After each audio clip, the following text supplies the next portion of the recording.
नमस्कार दोस्तों, स्वागत है आपका हमारी आज की इस कहानी में। आज मैं आप लोगों के लिए एक बहुत ही डरावनी कहानी लेकर आया हूं।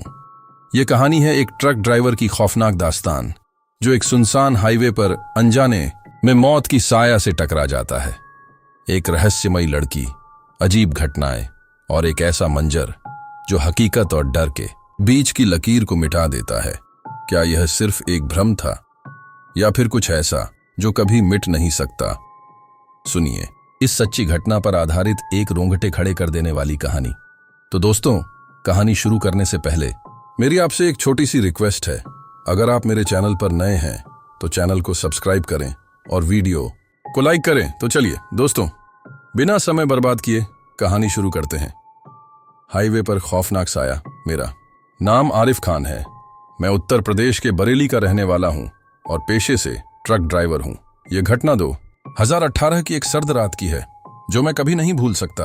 उस रात मैं बरेली से लखनऊ की ओर एक भारी माल से लदा ट्रक चला रहा था। रात के करीब 2 बजे थे और हाईवे पर दूर दूर तक कोई गाड़ी नहीं दिख रही थी। हल्की हल्की ठंड थी और मैं आंखों में नींद लिए अकेले गाड़ी चला रहा था। तभी अचानक मेरी नजर हाईवे के किनारे खड़ी एक लड़की पर पड़ी। वो सफेद सलवार कुर्ता पहने थी और उसके लंबे काले बाल उसके चेहरे को ढक रहे थे। पहले तो मैंने सोचा शायद कोई मुसाफिर होगी जिसे लिफ्ट चाहिए, लेकिन जैसे ही मैंने ट्रक उसके पास से गुजारा, मेरे रोंगटे खड़े हो गए। वो लड़की बिल्कुल बिना हिले डुले खड़ी थी और उसका चेहरा झुका हुआ था। मैंने ट्रक के साइड मिरर में देखा और मेरी सांस अटक गई। वो लड़की अब मेरे पीछे पीछे भाग रही थी, तेज रफ्तार में, लेकिन उसके पैर जमीन से ऊपर थे। मुझे लगा शायद मेरी आंखें धोखा खा रही हैं। डर के मारे मैंने ट्रक की रफ्तार बढ़ा दी, लेकिन वो लड़की अब भी मेरे ट्रक के साथ साथ भाग रही थी। मैंने जल्दी से दुआ पढ़नी शुरू की, आयतुल कुर्सी और सूरह फलक। जैसे ही मैंने दुआ खत्म की, लड़की अचानक गायब हो गई। मेरा दिल जोर जोर से धड़क रहा था। मैंने सोचा शायद सब कुछ खत्म हो गया, लेकिन अगले ही पल मेरी आंखें फटी रह गईं। हाईवे के मोड़ पर ठीक मेरे ट्रक के सामने वही लड़की खड़ी थी। इस बार उसके चेहरे पर एक डरावनी हंसी थी और उसकी आंखें बिल्कुल काली थीं। आरिफ, मेरे नाम की आवाज आई, लेकिन ट्रक में तो मैं अकेला था। मैंने तुरंत ब्रेक मारा और ट्रक एक जोरदार झटके के साथ रुक गया। मैं कांप रहा था, पसीने से भीग चुका था, लेकिन जब मैंने फिर से सड़क पर देखा, वहां कोई नहीं था। मैं किसी तरह ट्रक चलाकर मलिहाबाद के एक ढाबे पर पहुंचा। वहां कुछ स्थानीय लोगों से जब मैंने इस बारे में पूछा तो सबकी शक्ल उतर गई। तुमने उसे देख लिया? एक बूढ़े आदमी ने धीरे से पूछा। मैंने सहमते हुए सिर हिलाया। वो लड़की नहीं, जिन्न है, उन्होंने बताया। कई साल पहले इस सड़क पर एक मुस्लिम लड़की की दुर्घटना में मौत हो गई थी। तभी से रात के समय जो भी ड्राइवर उसे देखता है, वो किसी न किसी हादसे का शिकार हो जाता है। मलिहाबाद के ढाबे पर जब गांव वालों ने मुझे उस जिन्न की कहानी बताई तो मेरे शरीर में एक अजीब सी सिहरन दौड़ गई। लेकिन ट्रक ड्राइवर के लिए सफर कभी नहीं रुकता। मुझे लखनऊ पहुंचना था। मैंने जल्दी से चाय खत्म की और दोबारा ट्रक स्टार्ट किया। रात के 3 बजे थे। सड़क अब और भी सुनसान लग रही थी। जैसे ही मैंने ढाबा पार किया, सड़क के किनारे घना जंगल शुरू हो गया। हवा में अजीब ठंडक थी और दूर कहीं से गीदड़ के रोने की आवाज आ रही थी। मैं धीरे धीरे गाड़ी चला रहा था, लेकिन मन में एक ही डर था, क्या वह लड़की फिर से दिखाई देगी? कुछ किलोमीटर आगे बढ़ने के बाद मेरा दिल एकदम से धड़कना बंद हो गया। वही लड़की सड़क के किनारे खड़ी थी। इस बार उसका चेहरा साफ दिख रहा था, पीला, मरा हुआ सा, और उसकी आंखें, वो आंखें इंसानों जैसी नहीं थीं। मैंने सिर झटका और खुद से कहा, यह सिर्फ मेरा भ्रम है। लेकिन जैसे ही मैंने स्पीड बढ़ाई, ट्रक की हेडलाइट अचानक खुद ही बंद हो गई। मैं घबरा गया और जल्दी से ब्रेक दबा दी। ट्रक जैसे ही रुका, मेरे ठीक पीछे किसी के बैठने की आहट आई। मेरा पूरा शरीर सुन्न पड़ गया। मैंने धीरे से शीशे में देखा और मेरी सांस अटक गई। वो लड़की ट्रक के केबिन में थी। उसके बाल गीले लग रहे थे और उसकी ठंडी सांसें मेरे कानों के पास महसूस हो रही थीं। अचानक उसने बहुत धीमी आवाज में कहा, आरिफ, मुझे यहां से ले चलो। मेरे हाथ पैर कांपने लगे। मैंने ट्रक का दरवाजा खोला और कूदकर बाहर भागा। अंधेरे हाईवे पर मैं अकेला खड़ा था, लेकिन ट्रक के अंदर कुछ चल रहा था। सीटें हिल रही थीं और स्टीयरिंग अपने आप घूम रहा था। मैं जल्दी से ट्रक के पास आया और धुआं पड़ते हुए इंजन स्टार्ट किया। जैसे ही इंजन चालू हुआ, मैंने एक नजर सीट के शीशे में डाली और मेरा खून जम गया। वो लड़की अब ड्राइवर सीट पर बैठी थी और मुझे घूर रही थी। मैंने ट्रक को पूरी ताकत से भगाया।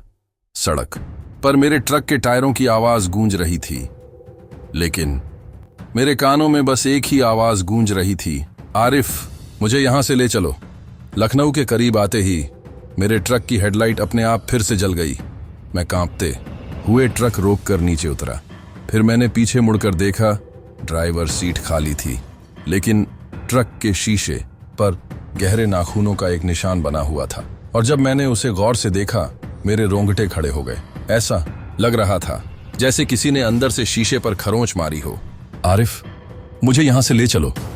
वो आवाज अब भी मेरे दिमाग में गूंज रही थी। मैंने शीशे से पीछे देखा। ट्रक के अंदर कुछ भी नहीं था, लेकिन मेरे दिल की धड़कन तेज हो चुकी थी।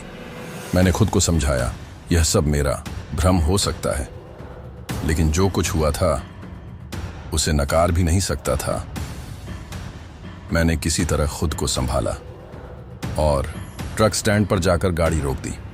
वहां कई और ड्राइवर खड़े थे। मैंने जल्दी से इंजन बंद किया और नीचे उतर गया। लेकिन जैसे ही मैंने ट्रक का दरवाजा बंद किया, मुझे एक ठंडी हवा का झोंका महसूस हुआ। हवा में अजीब सी गंध थी, जैसे कोई गीली मिट्टी में दबा हुआ हो। मैं तेजी से आगे बढ़ा और पास के ढाबे पर बैठकर चाय ऑर्डर की। मेरे हाथ अब भी कांप रहे थे। तभी एक बुजुर्ग ड्राइवर ने मेरी हालत देखकर पूछा, तू इतना घबराया हुआ क्यों लग रहा है? मैं कुछ कहने ही वाला था कि अचानक मेरी नजर ट्रक के शीशे पर गई। चाय वाला जब मेरे लिए गिलास रख रहा था, तभी मैंने देखा मेरे ट्रक के अंदर कोई बैठा हुआ था। लंबे बालों वाली परछाई, वो लड़की। मेरा पूरा शरीर सुन्न हो गया। मैंने जल्दी से उस बुजुर्ग ड्राइवर को ट्रक की ओर इशारा किया। वहां देखो, ट्रक में कोई है। उसने देखा और फिर मेरी तरफ हैरानी से देखा। वहां तो कुछ भी नहीं है। अब मैं बुरी तरह डर गया था। मैंने खुद जाकर ट्रक के दरवाजे खोले। अंदर कोई नहीं था, लेकिन सीट पर एक गीला हथेली का निशान जरूर था, जो अभी अभी पड़ा हो जैसे। मैं तुरंत वहां से निकलने की तैयारी करने लगा। मुझे लगने लगा था कि शायद वो जिन्ननी अब मेरे ट्रक में आ चुकी थी। जैसे ही मैं ट्रक के पास पहुंचा, मेरे मोबाइल की स्क्रीन अपने आप जलने बुझने लगी। अजीब बात यह थी कि मोबाइल में कोई नंबर डायल हो रहा था और स्क्रीन पर सिर्फ एक ही शब्द लिखा था, आरिफ। मैंने मोबाइल को जोर से ट्रक के डैशबोर्ड पर पटका और ट्रक स्टार्ट कर दिया। लेकिन जैसे ही मैंने गाड़ी बढ़ाई, मेरे कानों में फिर वही आवाज आई, आरिफ, मुझे यहां से ले चलो। मैंने कांपती आंखों से शीशे में देखा। ट्रक की पिछली सीट पर वही लड़की बैठी थी और इस बार वह मुस्कुरा रही थी। उसका चेहरा इस बार साफ दिख रहा था, बिल्कुल पीला, आंखें गहरी काली और होंठ नीले पड़े हुए। लेकिन सबसे डरावनी चीज थी उसकी मुस्कान। जैसे ही मेरी नजर उससे मिली, उसने हल्की आवाज में फिर कहा, आरिफ, मुझे यहां से ले चलो। मुझे समझ नहीं आ रहा था कि क्या करूं। ट्रक की रफ्तार 80 के ऊपर थी, लेकिन मुझे ऐसा लग रहा था जैसे मैं एक जगह ही अटका हुआ हूं। मैंने अपने हाथों को देखा, वो बुरी तरह कांप रहे थे। स्टीयरिंग पर पसीने की बूंदें गिर रही थीं। ये क्या हो रहा है? मैंने हिम्मत करके दोबारा शीशे में देखा। अब वो लड़की सीट पर नहीं थी, लेकिन अगले ही पल मेरे कानों के पास किसी ने फूंक मारी। मेरे शरीर में बिजली सी दौड़ गई। मैं झट से ट्रक के शीशे में देखने लगा, लेकिन कुछ नहीं दिखा। तभी अचानक ट्रक के अंदर किसी ने हंसने की धीमी आवाज निकाली। अब मेरा दिमाग सुन्न पड़ चुका था। मैंने किसी तरह खुद को संभाला और सोचा कि जैसे भी हो मुझे इस रास्ते से निकलना होगा। मैंने एक्सेलरेटर दबाया, लेकिन ट्रक अचानक झटके से खुद ही बंद हो गया। चारों तरफ गहरा अंधेरा था। हाईवे बिल्कुल सुनसान पड़ा था। मैंने घबराकर ट्रक दोबारा स्टार्ट करने की कोशिश की, लेकिन ट्रक ने कोई जवाब नहीं दिया। और फिर ट्रक के अंदर कोई मेरी बगल में बैठ गया। मेरी बाईं ओर से ठंडी हवा का झोंका आया। ऐसा लगा जैसे कोई ट्रक में बैठा हो। मैंने धीरे से गर्दन घुमाई। सीट पर वही लड़की बैठी थी। इस बार उसकी आंखों में एक अजीब चमक थी। वह धीरे से आगे झुकी और मेरी ओर देखती रही।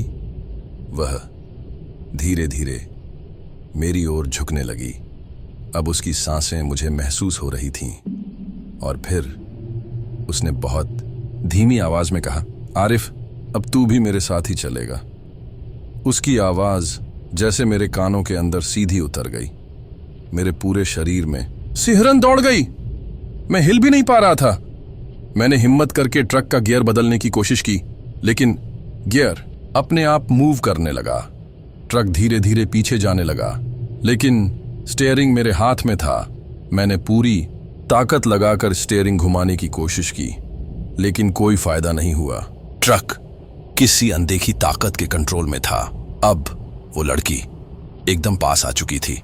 उसकी आंखों से हल्का हल्का धुआं निकल रहा था। आरिफ अब बच नहीं पाएगा। उसकी यह बात सुनते ही मेरे हाथ पैर जैसे बेजान हो गए। और फिर उसने अपनी ठंडी उंगलियां मेरी कलाई पर रख दी। जैसे ही उसने मुझे छुआ, मेरे पूरे शरीर में बिजली सी दौड़ गई। मेरी आंखें बंद होने लगीं। ऐसा लग रहा था जैसे मेरी रूह मेरे शरीर से अलग हो रही हो। लेकिन अचानक पीछे से किसी ट्रक का जोरदार हॉर्न बजा। मैंने हड़बड़ाकर चारों ओर देखा। लड़की गायब हो चुकी थी। मैंने हिम्मत जुटाकर जल्दी से ट्रक स्टार्ट किया और वहां से निकलने की कोशिश करने लगा। लेकिन जैसे ही मैंने क्लच दबाया, मुझे अपने पैरों के पास ठंडी हवा का एहसास हुआ। मैंने झटके से नीचे देखा। ट्रक के केबिन के अंदर वही लड़की घुटनों के बल बैठी हुई थी। उसका चेहरा उल्टा था और उसकी आंखें सीधे मेरी तरफ देख रही थीं। और फिर उसने मुंह खोला। आरिफ, तू नहीं बचेगा। उसकी आवाज मेरे कानों में गूंजने लगी। मेरा शरीर अचानक सुन्न पड़ने लगा। मेरे हाथ स्टीयरिंग से फिसलने लगे। आंखों के सामने अंधेरा छाने लगा। आखिरी ताकत लगाकर मैंने स्टीयरिंग को कसकर पकड़ा और एक झटके में एक्सीलेटर दबा दिया। गड़गड़ाते हुए ट्रक आगे बढ़ा, लेकिन पीछे से किसी ने जोर से कंधे पर हाथ रखा। मैंने डर के मारे जैसे ही शीशे में देखा, मेरे होश उड़ गए। वो लड़की अब ट्रक के ठीक पीछे खड़ी थी। उसका चेहरा एकदम सफेद पड़ चुका था और उसकी आंखों से खून की तरह लाल आंसू बह रहे थे। तू भाग नहीं सकता आरिफ, मुझे अचानक लगा जैसे कोई मेरे ठीक बगल में बैठा धीरे धीरे कुछ फुसफुसा रहा हो। मेरी हिम्मत नहीं हो रही थी देखने की, लेकिन जैसे ही मैंने गर्दन घुमाई, कुछ भी नहीं था। लेकिन पीछे खड़ी वह लड़की अब धीरे धीरे ट्रक की ओर बढ़ रही थी। अभी तक मैं हाईवे पर था, लेकिन जैसे ही मैंने दोबारा बाहर देखा, चारों ओर घना अंधेरा था। ना कोई दूसरी गाड़ी, ना कोई लाइट, ना ही कोई आवाज। मेरी शर्ट की जेब में रखा छोटा सा ताबीज अपने आप बाहर गिर गया। वो लड़की अचानक ठिठक गई। उसकी आंखों में नफरत दिखने लगी और उसने मुझे गुस्से से घूरा। मैंने जल्दी से ट्रक का एक्सीलेटर दबाया और पूरी ताकत से ट्रक हाईवे पर दौड़ा दिया। मेरे कानों में एक भयानक चीख गूंज उठी। मैंने डर कर शीशे में देखा, पीछे कोई नहीं था। लेकिन जब मैंने अगले गांव में ट्रक रोका और नीचे उतरकर सामने देखा, ट्रक के बोनट पर मिट्टी से लिखा था, तू बच नहीं सकता। मेरे हाथ पैर ठंडे पड़ गए। पूरे शरीर में झुरझुरी दौड़ गई। नहीं, मैं यहां से निकलूंगा। मैंने अपने दिमाग को झकझोरा और पूरी ताकत से पीछे हटने की कोशिश की, लेकिन मेरा शरीर हिल ही नहीं रहा। तभी वो लड़की दोबारा आ धमकी। लड़की अब सिर्फ एक हाथ की दूरी पर थी। उसकी आंखों से हल्का हल्का धुआं निकल रहा था उसके होंठ अब भी हल्के हल्के हिल रहे थे, जैसे कुछ बुदबुदा रही हो। और फिर उसने धीरे से हाथ बढ़ाया मेरी गर्दन की तरफ। ठीक उसी पल गांव की मस्जिद से अजान की आवाज गूंज उठी, अल्लाहू अकबर। लड़की के चेहरे पर अचानक एक दर्द भरी शिकन उभर आई। उसकी आंखों में नफरत झलकने लगी। वो गुस्से में मेरी तरफ देख रही थी। फिर उसने एक भयानक चीख मारी। अरा! हवा में सड़ी गली गंध फैल गई और फिर वो लड़की धुएं में बदलकर हवा में विलीन हो गई। मेरे पैरों के नीचे की जमीन एकदम ठंडी पड़ गई। मैंने मुतेजी से सांस खींची। मेरे शरीर की ताकत जैसे वापस आ रही थी। अब मैं भाग सकता था, लेकिन भागूं तो कहां? मैंने चारों तरफ देखा। गांव अब भी वैसा ही था, खामोश, वीरान और डरावना। मुझे ठीक समझ नहीं आ रहा था कि अब क्या करूं। और फिर मुझे सड़क के किनारे कोई खड़ा दिखा। एक बुजुर्ग, सफेद कपड़ों में, हाथ में एक लाठी लिए। वो मुझे ही देख रहे थे। मैंने हिम्मत जुटाकर उनकी तरफ कदम बढ़ाए और कांपती आवाज में पूछा, बाबा, ये जगह कौन सी है? बुजुर्ग ने गहरी सांस ली और धीरे से बोले, बेटा, तेरा यहां होना ही एक गलती है। क्या मतलब? बुजुर्ग ने धीरे से मेरी ओर देखा और जो उन्होंने कहा उसने मेरे रोंगटे खड़े कर दिए। तू अब जिंदा लोगों की दुनिया में नहीं है, आरिफ। ये शब्द हवा में गूंज रहे थे और मैं असहाय खड़ा था। बुजुर्ग की आंखें मुझ पर टिकी थीं। उनका चेहरा अब गंभीर हो चुका था। बेटा, यहां से निकलने का सिर्फ एक ही तरीका है। मैंने घबराकर पूछा, क्या? जल्दी बताइए बाबा। बुजुर्ग ने अपनी लाठी जमीन पर ठोकी। तुझे वो करना होगा जो कोई और नहीं कर पाया। क्या? बुजुर्ग ने मेरी ओर देखा और बोले, डर मत बेटा, जो तुझे बुला रहा है वो तुझे हमेशा के लिए इस दुनिया में कैद कर देगा। लेकिन अगर तेरा दिल मजबूत है तो एक आखिरी मौका है। मैंने कांपते हुए कहा, क्या करना होगा?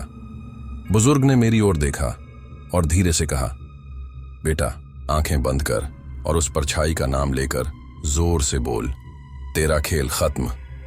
मैंने गहरी सांस ली। हवा और ज्यादा ठंडी हो गई थी। मुझे लगा जैसे कोई चीज मेरे बिल्कुल करीब थी। अचानक पीछे से वही लड़की हंसने लगी। उसका चेहरा भयानक रूप ले चुका था। उसकी आंखों से अब धुआं निकल रहा था। उसके होंठ सड़ चुके थे।